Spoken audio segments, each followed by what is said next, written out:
Ladies and gentlemen, my name is William Cho, and welcome to Primetime League. We have an awesome show ahead of you, so the big question is, are you ready to listen to the biggest surprises from IEM Katowice? Of course, get to know the LCS playoff picture, buff your fantasy points, listen in on a nice discussion with Pastry Time, hear about the Penta, and of course, last but not least, get that last hit. So prepare yourself because it's Primetime League!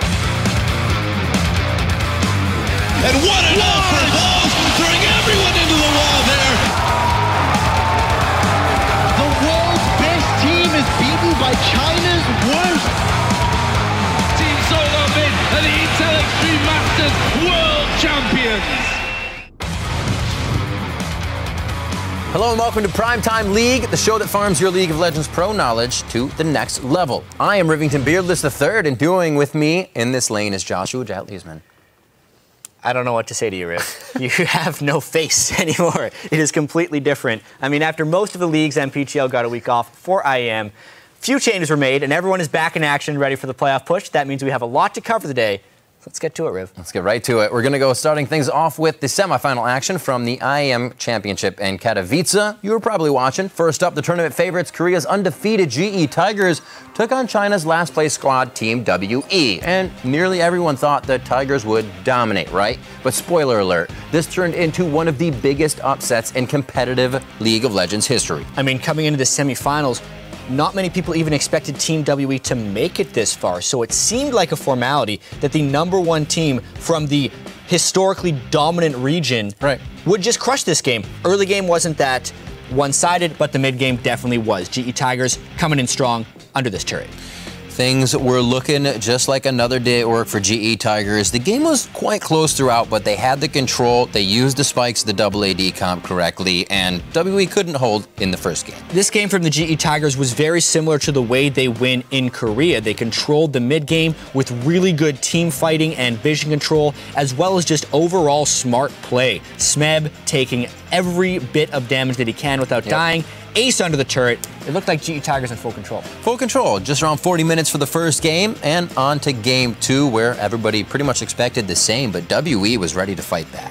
Everybody kill Smeb. He'd actually died once, teleported to the bot lane, died again, and then GE Tigers went for the dragon when they didn't actually have the power to do so. Look at how everyone is low at the start of this fight. WE gets to play cleanup. A great steal coming in on the dragon, and then they're just able to clean up. Mystic getting 3 of the 4 kills off the follow-up here. This was just a feast for WE.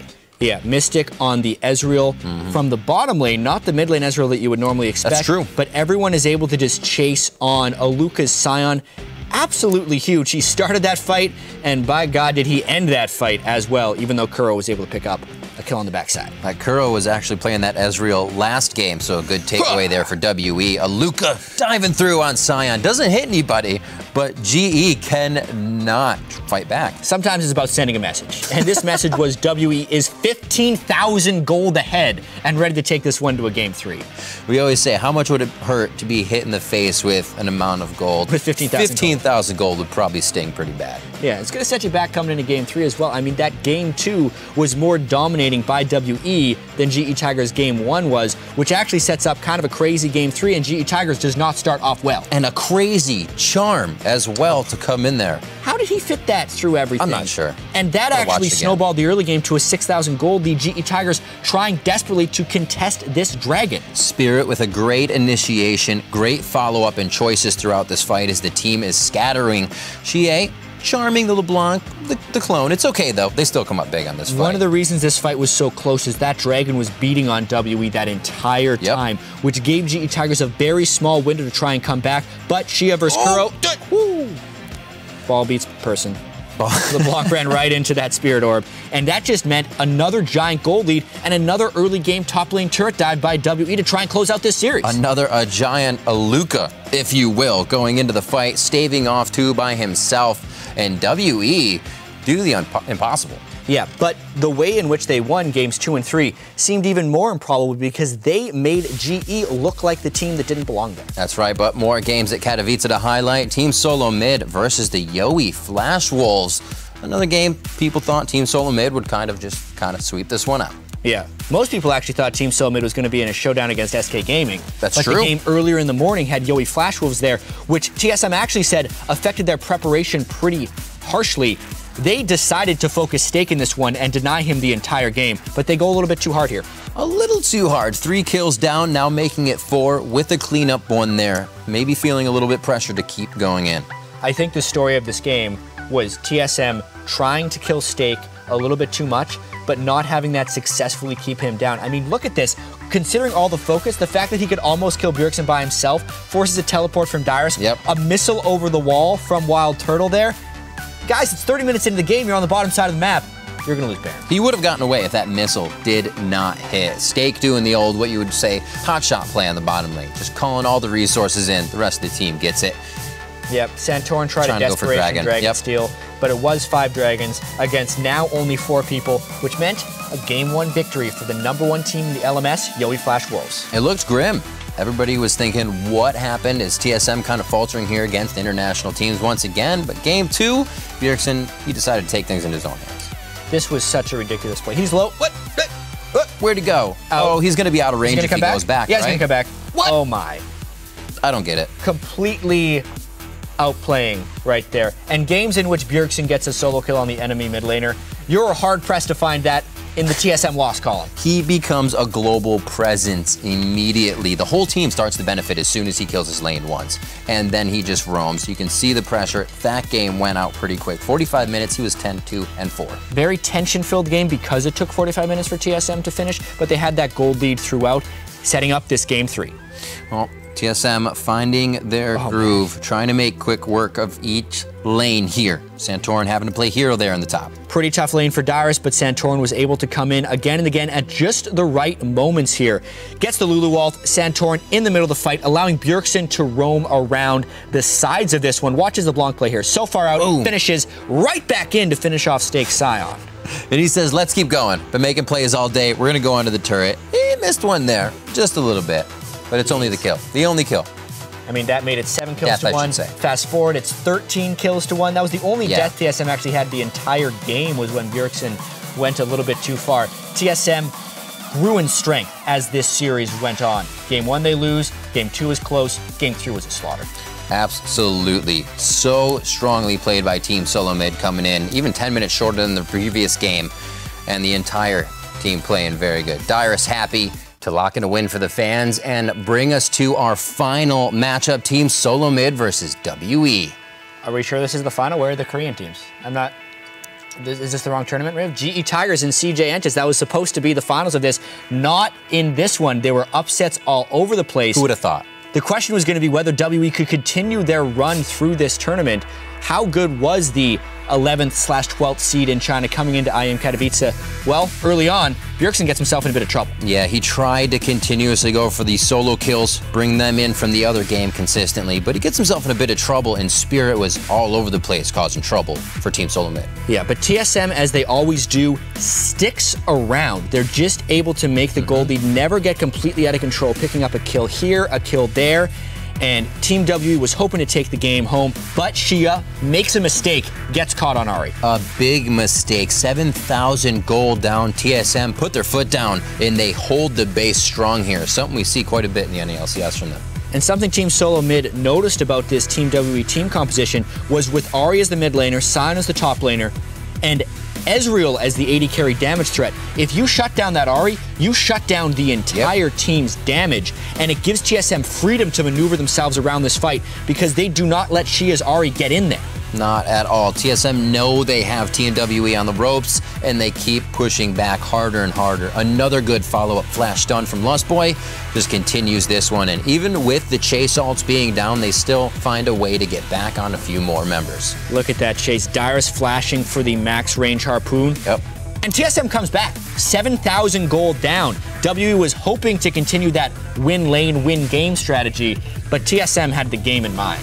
the game in mind, and 3-2 here as we come into the second game with a bit of focus on Dyrus in the top lane, but he's been to this dance before. He knows what to do. Just a little bit. Operation Kill Dyrus was in full effect, but that's because Dyrus was unrelenting with his farming. Even after all these deaths, you can see he's 20 CS up, which keeps the gold kind of close because TSM was taking objectives and a few kills around the rest of the map. So Bjergsen, as usual, if he gets going, TSM does pretty well.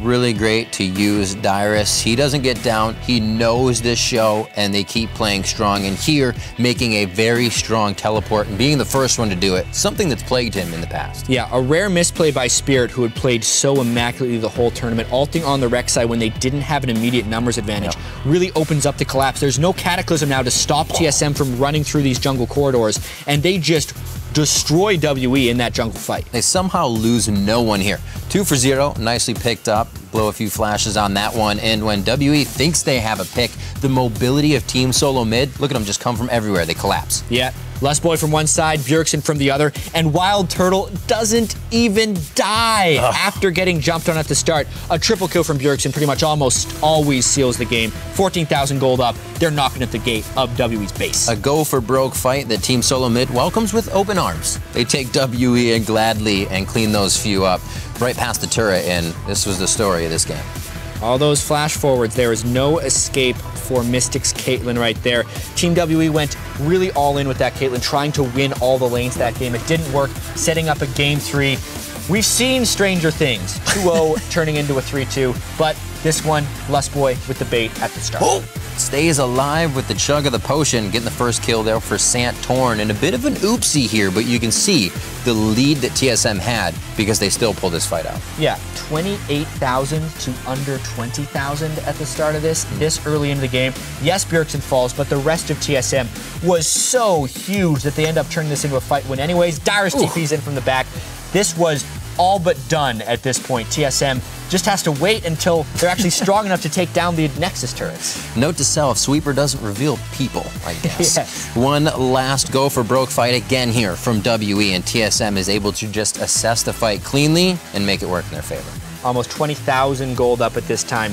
TSM, throughout IM Katowice, became stronger and stronger as the best of series went on. This was probably their strongest game of them all, and it gave them the championship. Look at that, just about 27 minutes on the clock. Holding the trophy tall, TSM takes the crown.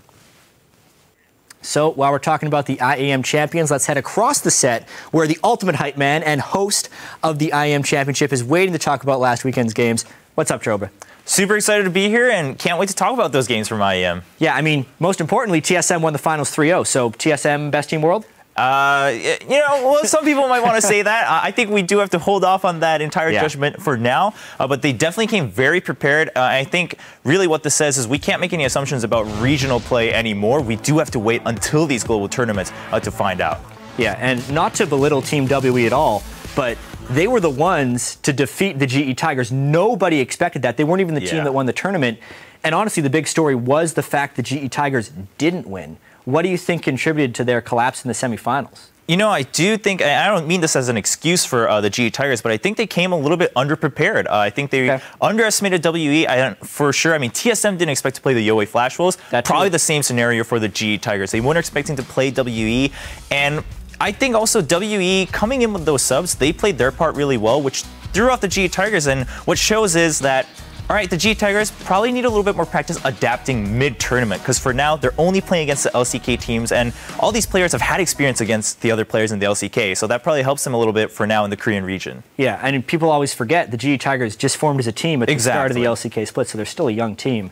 Bjergsen was actually voted MVP of IEM, but there's some other big players that stepped up that you wanted to talk about. Yeah, I really want to give a big shout out to Lustboy. I think his super plays in the semis and even in the group stages really brought them to the finals. Whereas, of course, Bjergsen, a huge highlight of that team at IEM. On the flip side, also Santorin in the jungle. I think he was such a solid anchor for TSM throughout this entire tournament. I mean, people are looking at his KDA afterwards and just being blown away at how stable he was, allowing people like Bjergsen and Lustboy, of course, the other members, to shine as they carried through for the trophy at IEM. Yeah, really high-pressure situation. A lot of players stepped up huge. Chobra, you also stepped up huge. You did a fantastic job hosting IM Katowice. Again, thanks for taking the time to talk to us, and we'll see you next week as well. Thank you. Absolutely. See you guys next week. Yeah, now let's head back over to the desk to take another take on the IM World Championship.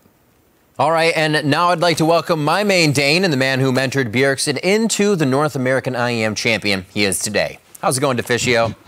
It's going great, Riff. I'm happy to be back on PTL and had a pretty sick IM event. It seemed like it. You also had a front row seat for all of the IM action. What were your thoughts looking back on the tournament now?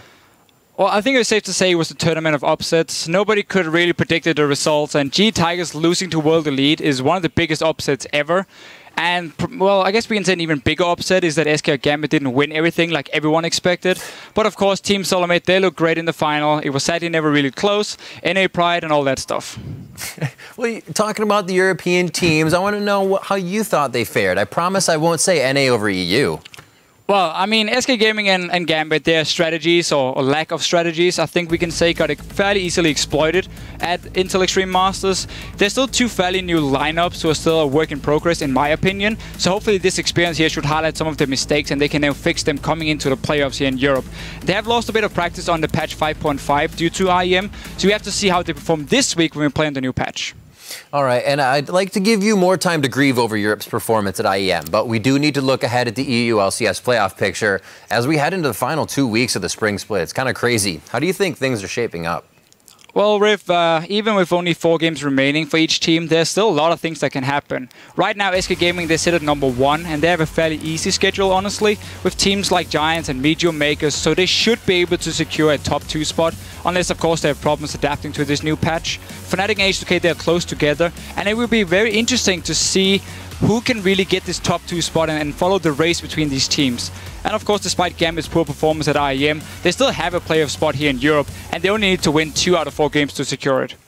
All right, well, the top of the table looks secure. I'd like to focus on the teams battling to make it into playoffs right now. Just 1 game behind Gambit in the standings is your old squad, the Copenhagen Wolves. They're locked in with an epic fight with the Unicorns of Love for 5th place. What are the chances for these 2 teams to earn a spot? Well, Riff, both of them would need to win 3 out of the 4 remaining games. And if you look at their upcoming opponents, the Wolves have an easier schedule overall with Rocket and Giants here in Week 9. This week, however, is the important one, as beating Unicorns of Love should create some distance to the teams outside of the playoff spots. The Unicorns, on the other hand, they have a much more difficult road ahead of them. They will be up against Wolves, Fnatic, Gambit, and H2K. 3 out of these 4 are among the top teams here in Europe, but that hasn't always been a bad thing in the past for the Unicorns, as they, for some reason, tend to upset the higher ranked teams and then randomly lose to the bottom teams in the league. All right, well, let's shift our focus to 2 teams that haven't lived up to their preseason hype, Elements and Rocket. They've not only underperformed, but they are at risk of fighting to retain their LCS lives in the promotion tournament. What do you think of this? Yeah, well, both these teams have struggled for the entire split, and the next 2 weeks are going to be really tough for them. Just to qualify for the playoffs, Elements, they need to win all 4 games. And they also need the Wolves and Unicorns to lose 3 games. Not an easy feat when you consider Elements has a losing record against every single team they will be facing. And also, just as a side note, the team have now signed both Taps and Dexter as subs, so we might even see them jump into the lineup here sometime soon. Now, Rocket, they're in the exact same situation. They have to win 4 games, and the Wolves or the Unicorns have to lose 3. But Rocket definitely has an easier schedule in front of them. So I guess the too long didn't read is I expect that one of these teams will barely manage to finish as number 7 and hang on to the LCS spot, while the other team most likely will head down to the promotion tournament. All right, so while Elements and Rocket haven't lived up to the hype, one team that has outperformed expectations is H2K. I got to ask you, Deficio, are they the best team in Europe right now? Well, the thing is, Riff, when people mention Europe, they talk about Fnatic, talk about SK, talk about Shocks, by far overused memes, and finally Reddit coaching Elements. But honestly, that needs to stop right now, because H2K is the team we should be talking about. They are so good. So to answer your question, yes, they are currently the best team in Europe, if you ask me. The team has the highest KDA, the highest goal per minute across the entire LCS over the last 8 games, and they've just played a game by the book. They went through smart rotations, good roams, and great knowledge of power spikes. And And also just one player I want to highlight is, of course, Kasing here, the undefeated guy from H2K. He has the highest KDA for support in the entire LCS, both EU and NA, and the second highest KDA overall, just behind God Given on SK Gaming. Everything just seemed to click once he joined H2K, and right now he's chasing Yellowstar for the title of best support in Europe. Man, those NA coaches. So Kasing and H2K have won 8 games in a row now, which means they could actually break Fnatic's 9-game winning streak this weekend. Do you think they can do it? I mean, if you look at their remaining schedule, they have Elements and Meteor Makers this week, so yeah, I think they can do it. Last week they have Fnatic and Unicorns of Love, so I wouldn't even be surprised to see them win every single game and simply guarantee themselves a first-round bye in the playoffs. Awesome. All right, thanks, Deficio. Always great to have you here and motivated despite everyone having their shirt on. We'll see you tomorrow. Well, Rafe, you know, I would love to see you without a shirt on, especially with that new, well, I can say lack of beard for you. You look beautiful. Thank you, Deficio. Well, now let's do a little League of Learning with Jat in the jungle as he takes us through some of the tanky changes that the 5.5 patch will bring when it hits the LCS this week.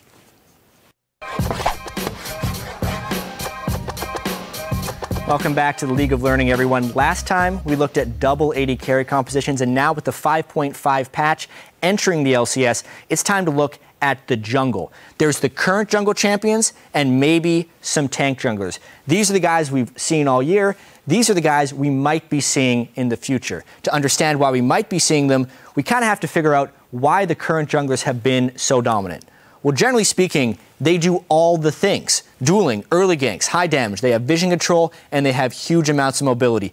Typically speaking, if you can't bring a jungler that competes across all these areas, you will get crushed in that area, and it's not enough to be able to compete. But what has changed? What could potentially compete with this now?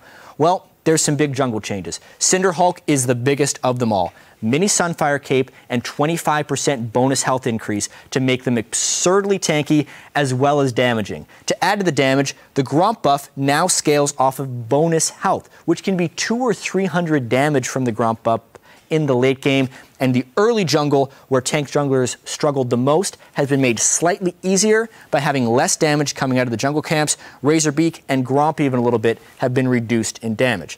So let's take a look at the tank junglers now that might be entering the playing field. Sejuani had already entered the playing field, and you can kind of see why. She was able to compete across most of the areas that the old set of junglers were able to do, as well as bringing absurd team fight.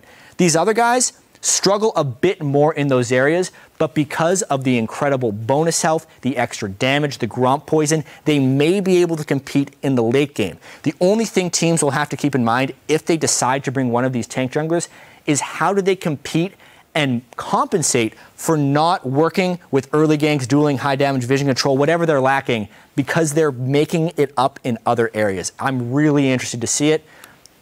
And that's going to be it for this League of Learning. Let's send it over to Freak, who has turned to Twitter for your adoration.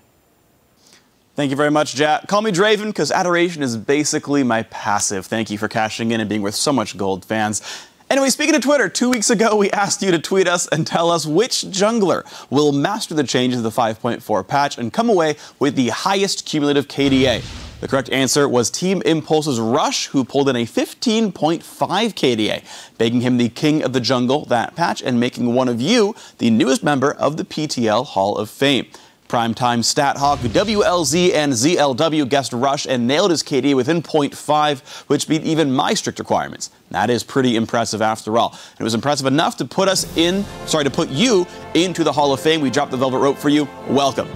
Now, of course, that allows you to rub elbows with all the other inductees into the Hall of Fame, like Lustboy, who continues to remind us why he's taken up permanent residence inside the Hall. Lustboy, we do indeed worship your tweeting skills, or, after your dominance at the IEM Championship, the Lulu God. I actually asked you about your Lulu play back in 2012, and you asked to be called Lust Lulu, so that's what I'm going to be calling you from now on. Congratulations on your new title. And in fact, people in Poland adore his skills so much, it looks like they opened a super classy cafe in his honor. Now, if only he could speak Polish, he could actually order off the menu. And now if you guys at home want to join Lustboy and WLZ and ZLW in the Primetime League Hall of Fame with 140 characters or less, try your hand at this week's Twitter question. we're back to the jungle, and in honor of patch 5.5, we want to know which jungle champion will be played the most in the LCS, and what will their win-loss record be. As always, that's across all 20 games in the EU and NA LCS this week. Send your answers, like Urgot, 7 wins, 2 losses, to @LOL Esports with the hashtag PTL. If you manage to guess the correct champion, you win. But if you guess the correct champion and nail their win-loss record exactly, then you can join the very exclusive crowd in our Hall of Virtual Infamy. So while you get tweeting, I'm going to say "Women Zaoba" and send it over to Jat and Riv, who will take us to China. Oh, that's great. He thinks he's bilingual and funny now.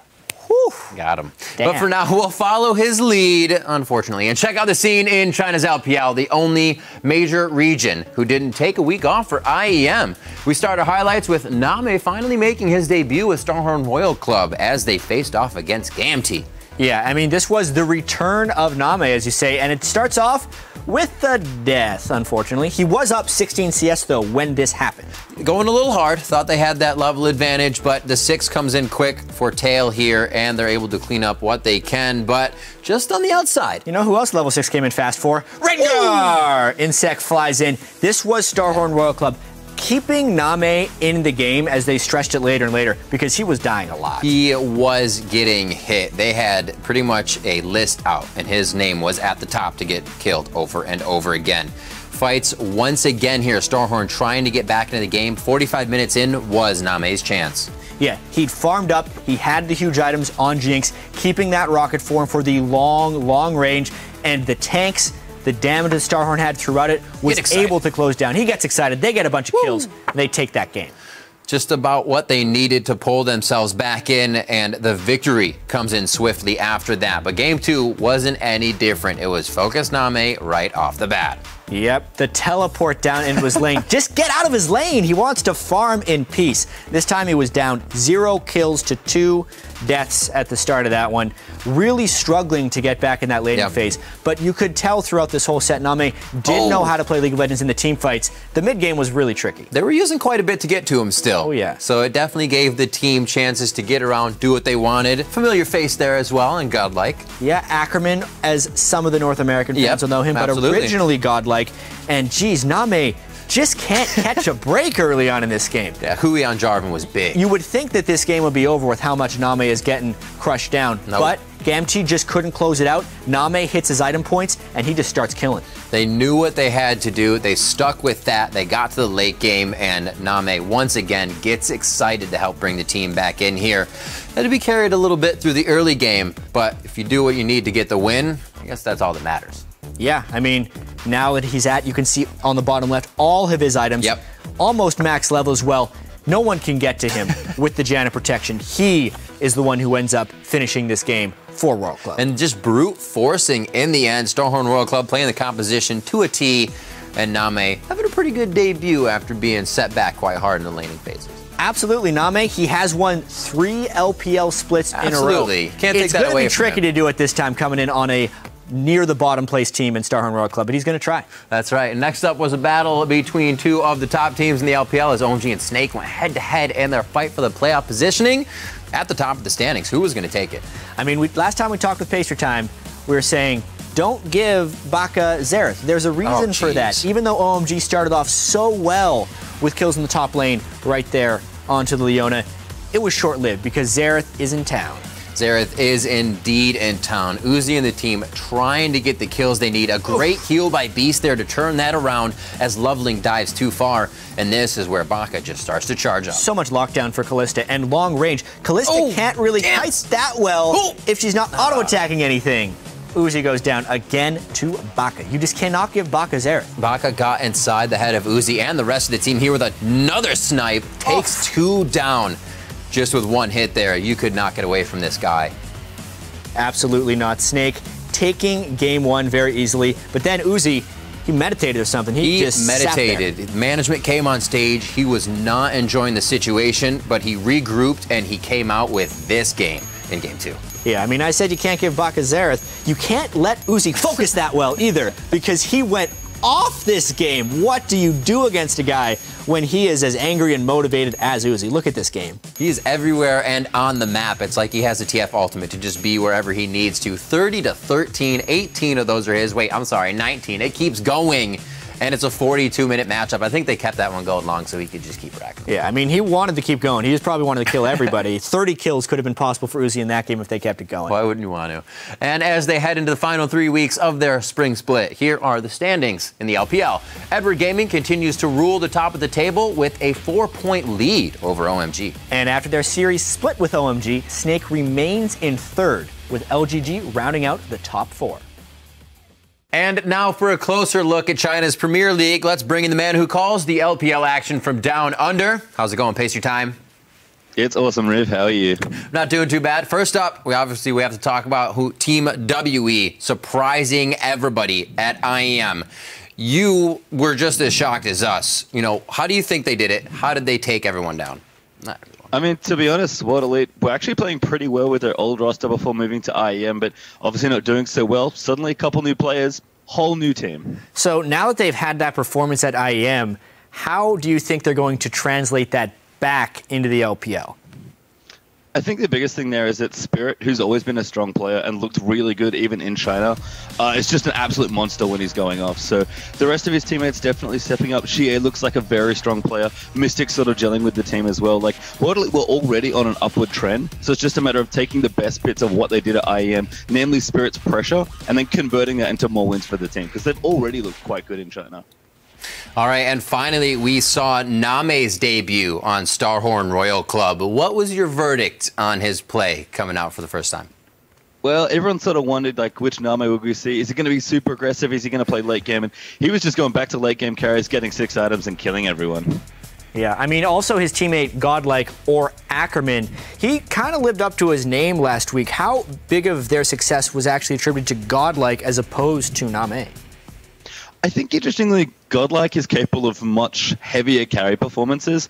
He played very consistently, actually played a lot of Maokai, so not massive lane bullies. Name is still a great player. All of Royal actually came together to play around him, and that includes Godlike's very consistent performances. But if they keep using the foundation they have, they'll actually just become a very threatening team, because Godlike will start to, carry a bit harder from the top lane as well. Interesting. All right. And we see that Royal Club isn't the only team that's kind of been tweaking their lineup. OMG has been also doing this with a San at the AD carry position. What's your take on this? Yeah, it's actually the whole bottom lane. So San's been coming out along with Shiyang, and Cloud from Worlds has actually been back with Uzi. Yeah, and Uzi got 19 kills in the final game that he played last week. Is it going to stop since Uzi's kind of been able to pick up the performance, or do you continue to think it's going to keep happening? I think they'll keep doing it just to kind of give Sun the experience in case they want the option. But for me, it was kind of like they brought Sun back in because he plays a lot with a lot less resources than Uzi did. And then Uzi sort of came back and started playing more of that style, but still, just a much stronger, more mechanically gifted player. So they might keep mixing it up, but at the end of the day, Uzi should be the last carry in their roster. I should hope so. Awesome. Thank you, Pastry Time. As always, a huge thank you, and we'll talk to you again very soon. Cheers. Thanks to you. Yeah, and then fresh out of culture sensitivity training, let us send it to Freak as we check on Primetime League's Fantasy League of Legends Legendary League.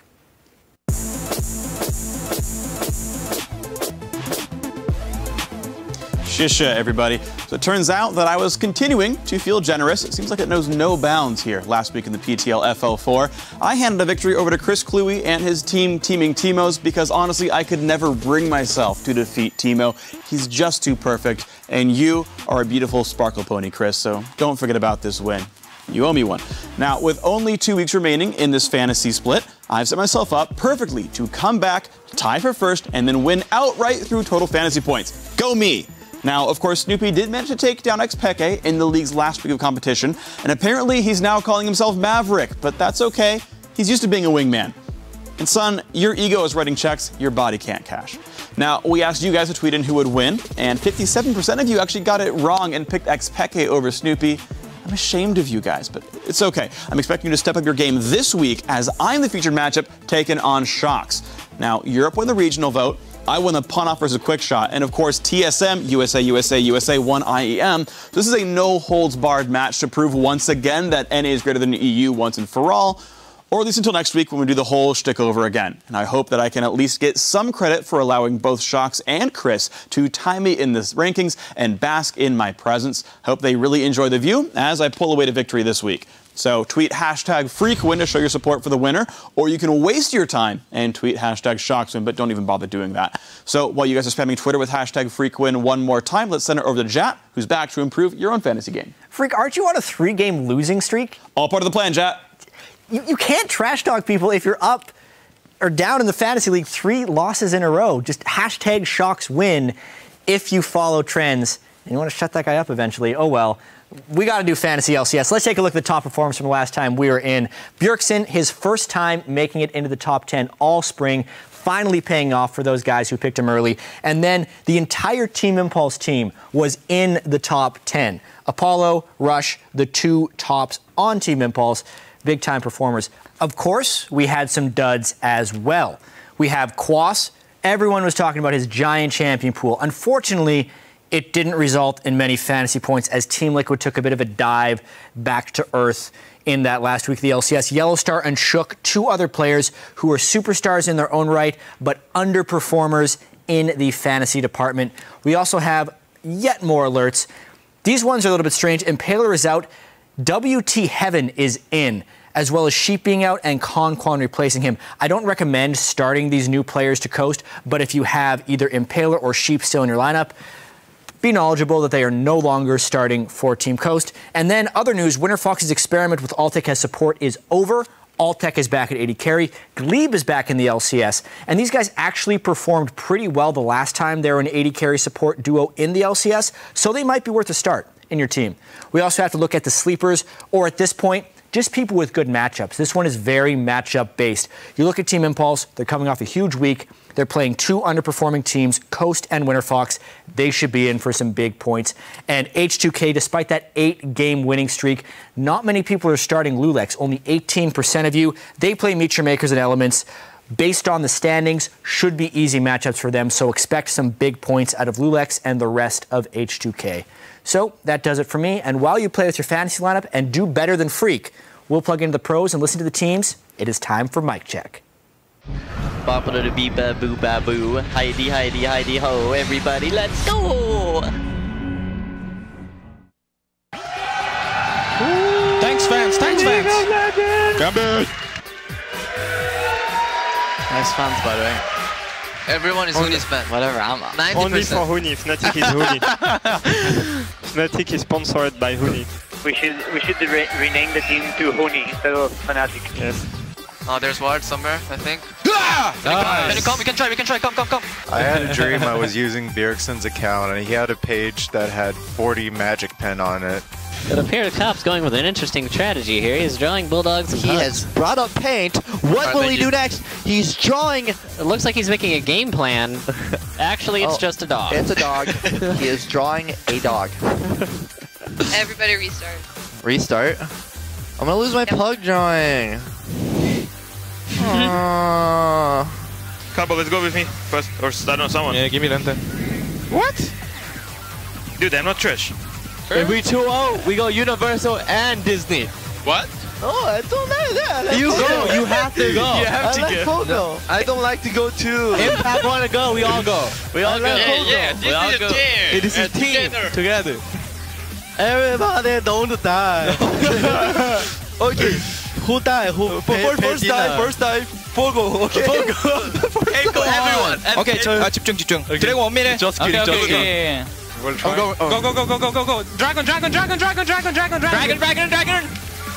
Nice. Shook. Go on, Dragon. Froggen. I'm gonna do it. One defense. Go base. Yeah, the wins. Young Buck in the quarter. Yeah. I mean, he was done after the Zanyas, so. Young Bucks player cam, Xiao, and Huni were the highlights of that one for me. So fantastic. I love how vocal they are.